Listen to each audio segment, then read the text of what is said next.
Nos últimos vídeos sobre o assunto que a gente vai tratar hoje, eu tenho te falado das implicações, das consequências da gente viver uma vida sem maturidade, viver de uma maneira totalmente intuitiva, sem ter uma base de entendimento para pensar naquilo que a gente está fazendo.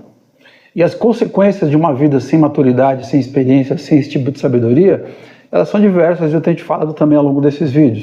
São os arrependimentos, são os remorsos, são as consequências desagradáveis e são as consequências dolorosas, doloridas que você pode sofrer por conta disso. São aqueles problemas que você enfrenta e eles voltam de tempos em tempos porque a origem dos problemas, que era o seu comportamento, as suas atitudes não mudaram porque você não tinha maturidade para mudar.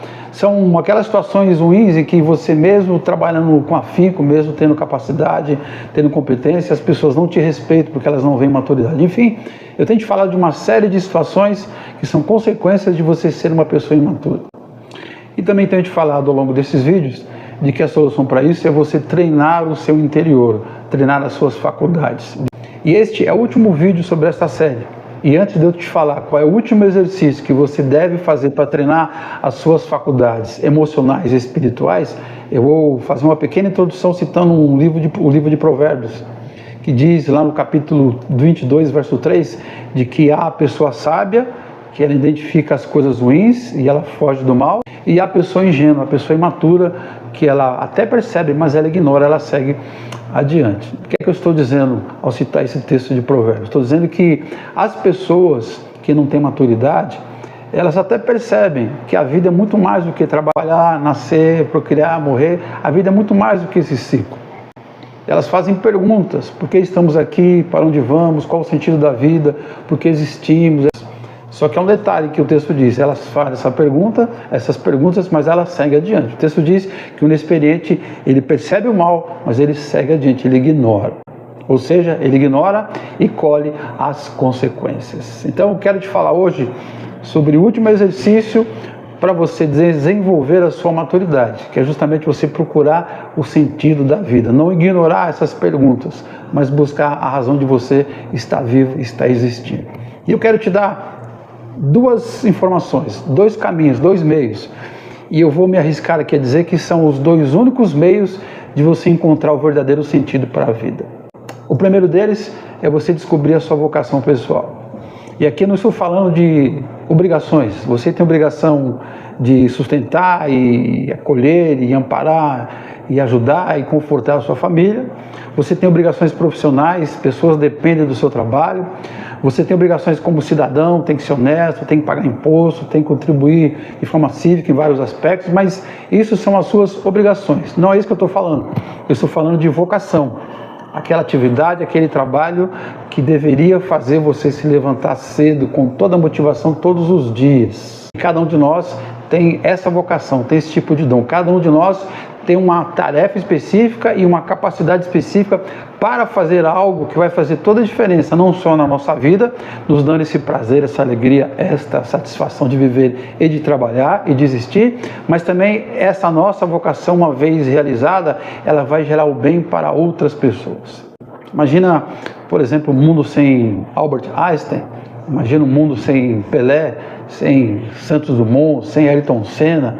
Então você pode pensar uma série de pessoas que ao longo da história, com a sua vocação, fizeram diferença na vida de tantas outras pessoas. Não só de divertir as pessoas, como no caso dos esportistas, mas de ajudar as pessoas, como Mandela, por exemplo, como o Fleming, que descobriu a penicilina. Enfim, são pessoas que tiveram uma vocação, uma paixão e deixaram um legado para a humanidade. Então, a Bíblia diz que você tem uma tarefa e essa tarefa vai trazer felicidade para o seu viver e para a vida de outras pessoas.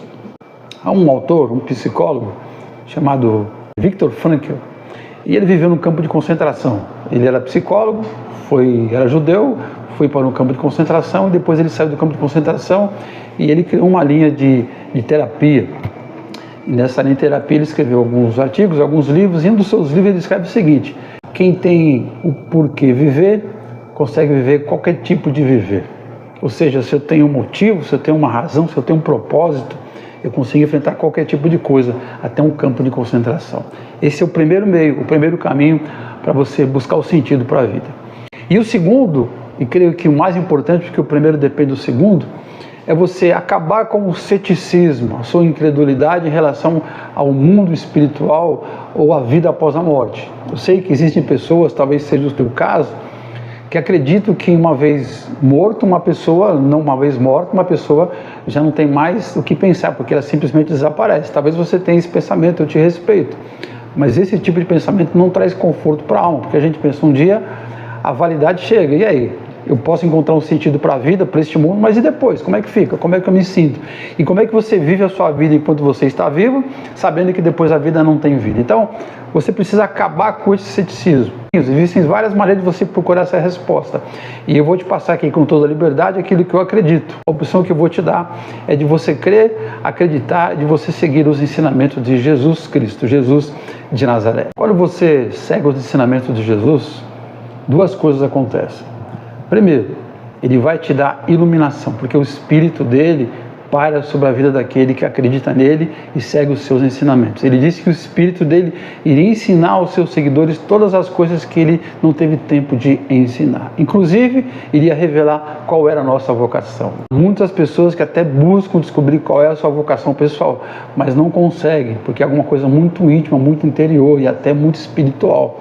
Mas quando você segue a Jesus, a primeira coisa que ele te faz é abrir o seu entendimento para você descobrir a sua vocação, o seu chamado nesse mundo.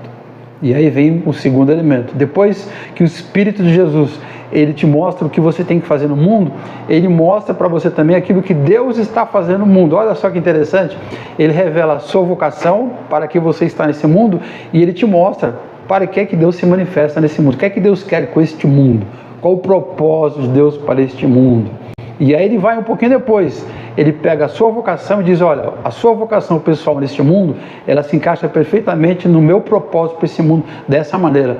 Ele te mostra através do Espírito dele. Isso muda completamente a nossa maneira de enxergar o mundo e nosso sentimento diante do mundo. O mundo cria outra dimensão, a gente vê o mundo com outros olhos, porque a gente tem uma tarefa, e não só uma tarefa nossa para com as pessoas, mas de alguma maneira a gente também está contribuindo para construir aquilo que Deus está fazendo no mundo, ou seja, construir o seu reino aqui nesta terra.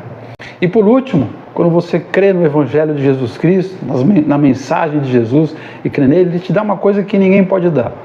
Para ser sincero, eu sou psicanalista e estudei muitos psicólogos, muitos terapeutas, e todos eles buscaram a mesma resposta. O que acontece depois da vida? Eu sou pastor também e estudei muitos teólogos e todos eles queriam a mesma resposta. O que acontece depois da vida? Como eu te falei, tem muitas respostas.